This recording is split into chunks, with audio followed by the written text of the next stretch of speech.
By the time Damien Wells left the warehouse, the storm over Riverton, Ohio, sounded like the sky was tearing in half. Rain hammered the windshield in sheets. The wipers squeaked back and forth, fighting a losing battle. His knuckles were white on the steering wheel, his eyes burning from a 14-hour shift loading trucks. On the passenger seat, a folded court notice glared up at him. Trial date, 3 weeks. Maximum sentence, 5 years. 5 years away from his 7-year-old daughter. 5 years for money he hadn't taken. If you've ever had your whole future balanced on one date on the calendar, if you've ever felt like the world decided who you were before you even opened your mouth, stay with this story. And if you love emotional, movie-like stories, where one small act of kindness flips a whole life upside down, hit subscribe to Extraordinary Stories, tap that like button, and turn on the notification bell right now. Because what Damien is about to do on this flooded road will come back to him in a way he could never imagine. Up ahead, through the curtain of rain, hazard lights blinked weakly on the shoulder of Maple Road. As he drew closer, Damien saw it. A sleek, red luxury sedan, the kind of car that cost more than he made in a year, pulled half off the road. A woman stood beside it, drenched, one hand wrapped around her coat, the other jabbing at her phone. Damien's foot eased off the gas. "Keep driving," a tired, bitter voice inside him muttered. "She probably has roadside assistance. She has money. She has options. You don't." But something about the way her shoulders shook, whether from cold or frustration, he couldn't tell, punched straight through his exhaustion. His mother's voice floated up from somewhere deep inside him. "Character isn't about what you do when life is easy, mijo. It's about what you do when everything's falling apart." Everything was falling apart. His former boss, Gregory Phillips, had made sure of that. 6 months ago, $47,000 had vanished from the landscaping company's accounts. 6 months ago, Gregory had looked Damien straight in the eye and said, "You were the only one with access." Forged signatures, fake emails, photocopied statements. Somehow every trail pointed to Damien. His public defender, Mr. Flores, had spoken gently across a cluttered desk. "I believe you," he'd said, "but they've built a strong paper case. Juries trust paper. If convicted, Damien could get 5 years. 5 birthdays missed. 5 Christmases. 5 Halloweens where his daughter would stand at the door in a costume and someone else would take the pictures. The idea of Mia, gap-toothed, always putting her sneakers on the wrong feet, getting swallowed by the foster system, made his chest ache. The sedan's taillights shimmered through the rain. Damien flicked on his signal and pulled in behind her. The storm hit him like a wall as soon as he opened his door, instantly soaking his thin hoodie. He lifted both hands as he walked toward her, trying to look as non-threatening as a 6'2" guy in the dark could. "Ma'am," he called over the roar of the rain. "You okay? Car trouble?" She spun around. Even with water streaming down her face, Damien could see the flash of fear in her eyes. Out here, in the middle of nowhere, a stranger walking toward her. Of course she was scared. He stopped a good 10 feet away, palms visible. "I can stay back," he said quickly. "Just didn't want to leave you stuck out here. I'm good with cars. If you want me to take a look, I can. If not, I'll get back in mine and call you a tow." She studied him for a long second. Dark suit jacket, cheap shoes, hoodie peeking out at the collar. Tired eyes, but steady. Finally, she exhaled. "It just died," she said. Her voice was low, controlled, with that calm authority people listen to. "Won't turn over, and my phone has 0 service." "Mind if I pop the hood?" he asked. "I'm not a certified mechanic, but I keep my own junker alive." "Please," she said. "I'd really appreciate it." The hood thunked open. As steam rose in the cold air, Damien leaned in, rain pouring down the back of his neck. For the first time all day, his brain had something to focus on that wasn't lawyers, court dates, or Gregory's smug face. "Battery's loose," he called over his shoulder. "Terminal's barely hanging on. You hit any potholes?" "Several," she said dryly. "Figured." He jogged back to his car, grabbed the beat-up toolbox that lived in his trunk, and got to work. His fingers were numb, but they moved out of habit, tightening the clamp, scraping off corrosion with the edge of an old rag. "This thing's on its last legs," he muttered. "You'll want a new battery soon. There's a gas station about 2 miles up that'll have one." She stood just behind him, coat pulled tight, watching. "Do you do this a lot?" she asked. "Rescue luxury sedans in the rain?" He huffed out a laugh. "First time. I mean stop for strangers," she clarified. Damien shrugged, tightening the last bolt. "My mom used to say you never waste a chance to be the good in somebody's bad day," he said. "Guess I still listen to her more than I thought." He slammed the hood shut. "Try it now," he called. She slid into the driver's seat, turned the key. The engine roared to life. Relief washed over her features, transforming her from polished stranger to something softer, more human. "How much do I owe you?" she asked, already reaching for her purse. "Nothing," he said, backing toward his own car. "Just glad you're not out here alone." "At least let me get your name," she insisted, stepping closer, rain plastering her hair to her cheeks. "So I can thank you properly, and not just think of you as Battery Angel." He hesitated, then smiled faintly. "Damien," he said. "Damien Wells." For a heartbeat, something flickered in her eyes, like the name landed somewhere important. "Thank you, Damien Wells," she said. "You really did save my night." "If only you knew," he thought, climbing back into his sedan. "You might have just been helped by a man the world thought was a thief." He drove off into the storm, her headlights shrinking in his rearview mirror. He realized, too late, that he'd never asked her name. In 3 weeks, he figured, it wouldn't matter. He had no idea that the stranger on the roadside already held his future in her hands. The Hartford County Courthouse smelled like old paper and anxiety. Damien tugged at the sleeves of the borrowed suit jacket, Mr. Flores's, a size too big in the shoulders, and tried not to throw up. "This is it," he whispered. In the gallery behind him, Mrs. Marin, his neighbor and unofficial grandma for Mia, gave him a thumbs up. Mia swung her legs beside her, sneakers barely touching the floor, clutching a stuffed rabbit in a pink dress. "You doing okay?" Mr. Flores asked quietly. "Define okay," Damien muttered. "All rise for the Honorable Judge Kendall Ross," the bailiff shouted. Damien's legs shook as he stood.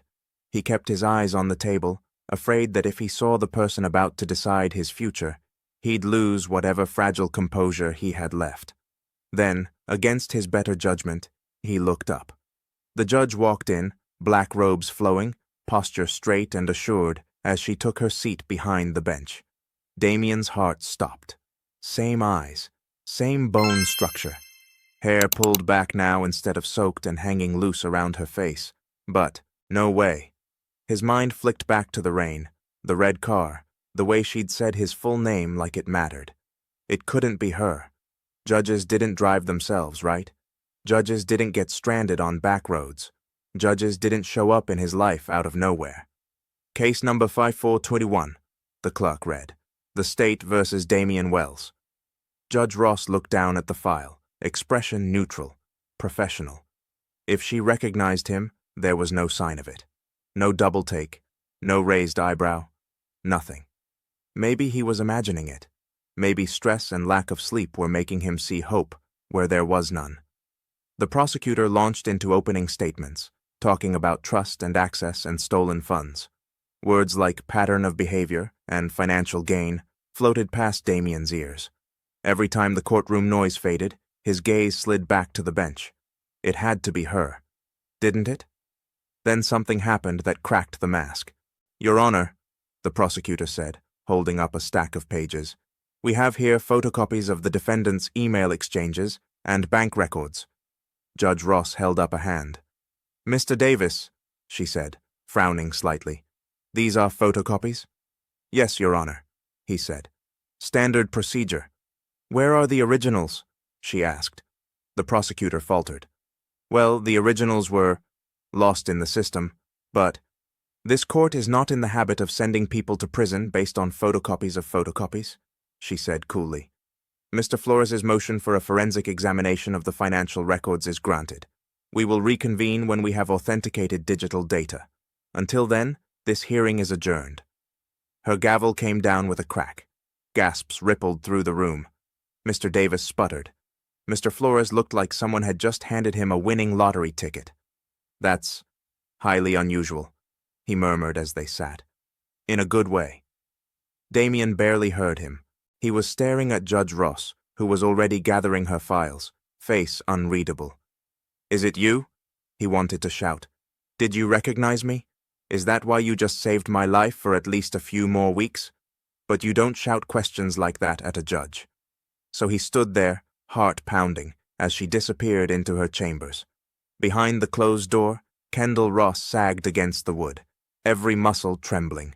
For 12 years she'd prided herself on being unshakable in that courtroom. Calm, controlled, detached. But seeing his name on the docket yesterday had cracked something open. Damien Wells. She'd remembered standing in the rain on Maple Road, soaked to the bone, panic clawing at her throat when her car died and her phone dropped its signal. She'd remembered the way he'd approached slowly, hands visible, giving her control of the situation. The way he'd refused her money even though he clearly needed it. The way he'd said, "My mom taught me you don't waste a chance to be the good in somebody's bad day." When his case file landed on her desk, she'd skimmed it, expecting another tired embezzlement case. Instead, she'd felt her stomach turn. No original documents, sloppy work, months of denied motions for forensic review, all rubber-stamped by an overworked judge who just wanted to clear his docket. The evidence was a house of cards, the kind that fell apart the second anyone bothered to blow on it. Protocol said she should have recused herself the moment she realized Damien was the man from the roadside. Any prior contact, any personal connection, no matter how small, and she was supposed to step aside. If she did, the case would go straight to Judge Patterson, the hang-'em-high judge with a 90+% conviction rate and exactly 0 patience for public defenders. Patterson wouldn't ask about missing originals. He wouldn't care about lazy paper trails. He'd bang his gavel, send Damien away, and call it a win for justice. Kendall pressed her palms into her eyes. She had just bent every ethical rule she lived by. She'd granted a motion that should have been approved months ago, yes, but she'd done it knowing who he was. Sometimes, she thought, justice and rules didn't line up as neatly as they did in law school textbooks. Sometimes you had to choose. She just prayed she'd chosen right. 2 weeks crawled by. Damien went through the motions, warehouse shifts, homework with Mia at the kitchen table, cartoons on the threadbare couch. At night, he lay awake, staring at the water stain on the ceiling. Was it her? Was he crazy? Had she recognized him? Had that recognition saved him? Or was it just dumb luck? One night, as he tucked Mia into bed, she peered up at him with sleepy eyes. "Daddy," she mumbled, "you're thinking too loud." "Sorry, Bug," he said, smoothing her hair. "Big grown-up stuff." "Is it the court?" she asked. "Mrs. Marin says judges are fair. They help good people." "I hope she's right," he whispered. On a Tuesday afternoon, his phone buzzed in the break room. "Damien, it's Flores," his lawyer said, breathless. "We got the forensic report." Damien's knees almost gave out. "And?" he croaked. "It's a mess," Flores said, his voice shaking with something that sounded like joy. "A beautiful mess. For us. Digital records show the money never touched your accounts. The transfers were forged, rerouted through a system Gregory controlled. We've got him." For a second, Damien couldn't speak. "You mean?" "I mean we're going back in front of Judge Ross tomorrow," Flores said. "And unless the universe has a cruel sense of humor, you're walking out a free man." Damien sat down hard on a plastic chair, eyes stinging. "Thank you," he whispered. "Thank you." He wasn't sure who he was talking to. Flores, the judge, the universe, or the stranger he'd stopped for in the rain. The next morning, the courtroom felt different, lighter, electric.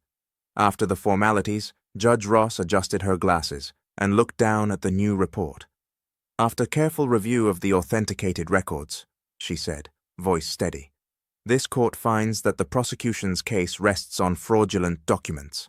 She turned to the prosecutor. The digital banking trail clearly shows that Gregory Phillips, not the defendant, orchestrated the embezzlement. Damien's heart thundered. Mr. Wells, she continued, meeting his gaze for the first time, all charges against you are hereby dismissed, with prejudice. The words rang in his ears. Dismissed, with prejudice. They couldn't come after him again. The room exploded in sound, Mia squealing, Mrs. Marin crying, Flores laughing in disbelief. But all Damien could see was the woman on the bench. Judge Ross raised her gavel one last time. Furthermore, she said, this court refers Mr. Phillips to the district attorney's office with a strong recommendation that criminal charges be filed for fraud, embezzlement, forgery, and obstruction of justice. She struck the block with a sharp crack. Case closed. For just a heartbeat, as people rose and papers rustled, Damien looked up. Her eyes met his. There it was, the briefest flicker of something human breaking through the professional mask. Recognition, relief. Then it was gone. She stacked her files, disappeared through the side door, and was swallowed by the courthouse corridors. By the time Damien stepped onto the sidewalk, the spring air felt like the first breath after being underwater. He was free. His daughter was safe. Gregory would finally face the truth. But one question throbbed quietly under the joy. Was it really her? And if it was, how could he ever thank her? 6 weeks later, life was almost normal. Damien had traded the warehouse for a job at Harbor Hardware, where the hours were better and the benefits actually meant something. He was home for dinner more nights than not. Mia's drawings of Daddy Not in Jail covered the fridge in a riot of crayons and crooked hearts.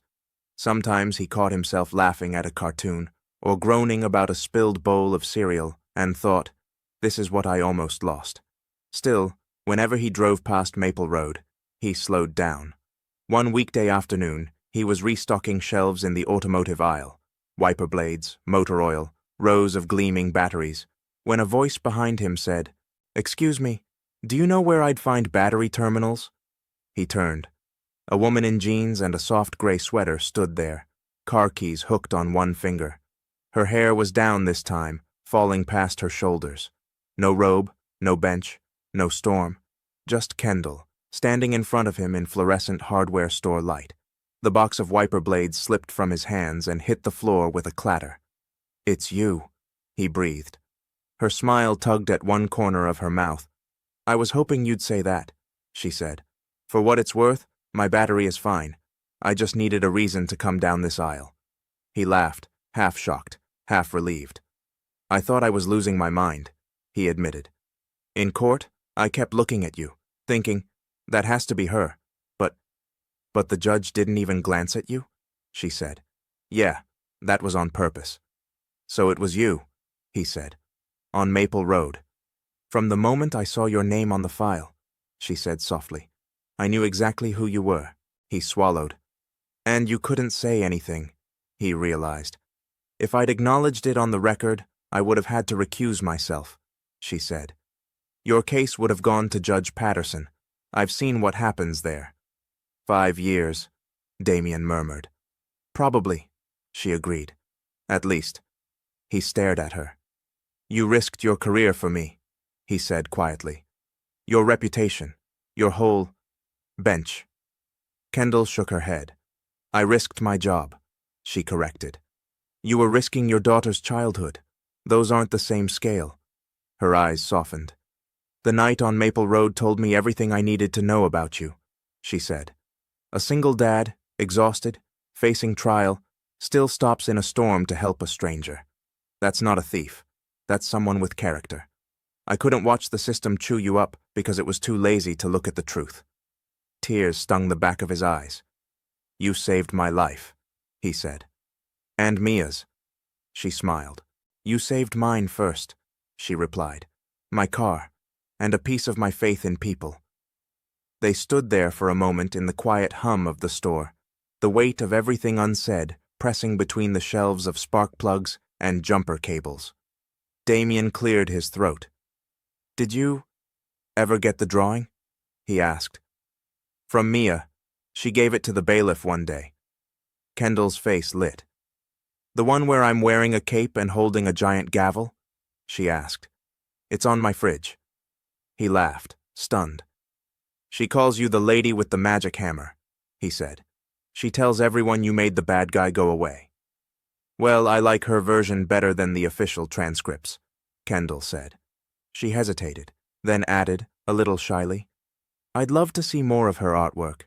Maybe over coffee sometime? Now that the case is closed, I'm allowed to be a person again." It hit him that she was nervous.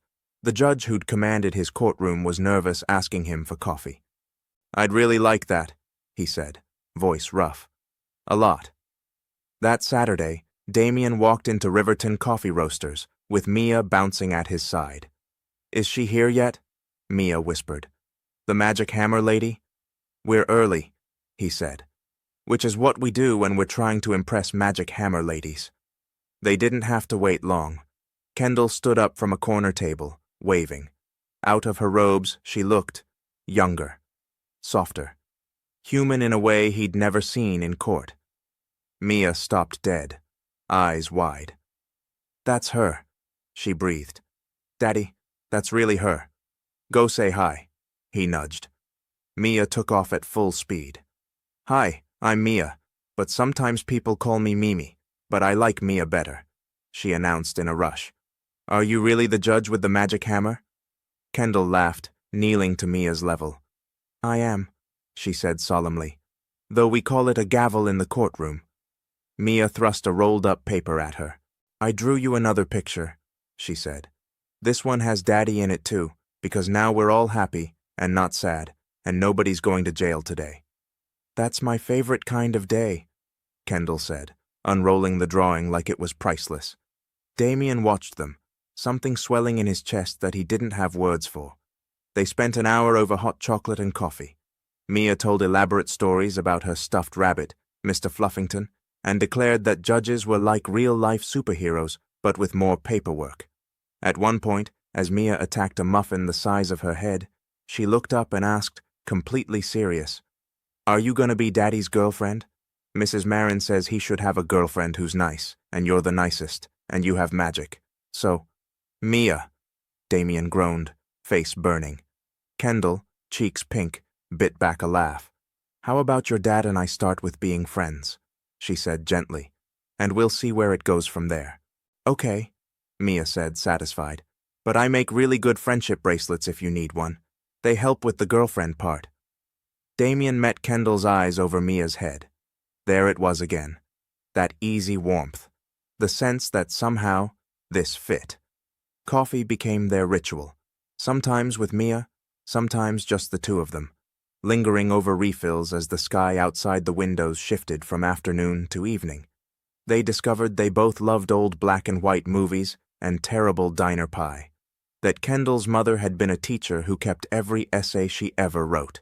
That Damien's dad had taught him how to use duct tape and hoped to fix almost anything. They didn't rush it. The line between judge and former defendant, between gratitude and something else, was fragile and strange. But every time their hands brushed reaching for a sugar packet, every time she threw her head back laughing at one of Mia's dramatic retellings, something in Damien whispered, "This is what safe feels like." 6 months after the verdict, the three of them stood at the entrance to Riverton Zoo, Mia vibrating with excitement in a yellow jacket. "Daddy, hold Kendall's hand so she doesn't get lost," Mia called, already sprinting toward the penguins. Damien glanced at Kendall, embarrassed. "You don't have to." She slipped her hand into his. "Pretty sure it's a safety requirement," she said lightly. "Judge's orders." His fingers closed around hers. Her hand was warm, sure, like it belonged there. Later, at the sea lion exhibit, Mia pressed her face to the glass. "Daddy?" she asked without turning around. "Yeah, Bug. You should marry Kendall someday," she said matter-of-factly. "Then we can all have the same last name, and it'll look nicer on my school forms." Kendall choked on her sip of soda. Damien shot his daughter a look. "Mia," he hissed. "What?" She shrugged. "I'm just saying what everyone's thinking." But he wasn't laughing it off anymore, not deep down. A year and change after his case was dismissed, Damien stood in Maple Park, heart beating way too fast. The setting sun painted the sky in pinks and golds. Fireflies were already starting to blink in the grass. Mia was supposed to be at Mrs. Merrin's, sworn to secrecy. Kendall walked beside him on the path, her hand in his. "You're quiet tonight," she said. "Just thinking," he replied, fingers brushing the ring box in his pocket. Before he could work up the courage to stop, drop, and propose, a small blur in a yellow dress launched out from behind a tree. "Are you going to ask her to marry us now?" Mia shouted at full volume. "Because the ring is literally burning a hole in your pocket, Daddy." That's what Mrs. Merrin said. Kendall froze. Damien covered his face with one hand. "You two were supposed to stay hidden," he groaned. "Surprises are bad for my health," Mia said cheerfully. "I get too excited. Also, I didn't want to miss the moment. This is my origin story." Strangers on nearby benches were already turning to watch. Kendall's hand flew to her mouth, laughter and tears mixing in her eyes. Damien decided subtlety was officially dead. He dropped to one knee right there on the gravel path, Mia bouncing beside him. "Kendall Ross," he said, pulling the box from his pocket with shaking hands. "When my life was falling apart, you were the one person in the whole system who bothered to really see me. You believed in my innocence when believing was risky. You saved my freedom, and then you walked into my ordinary life and made it feel like a miracle."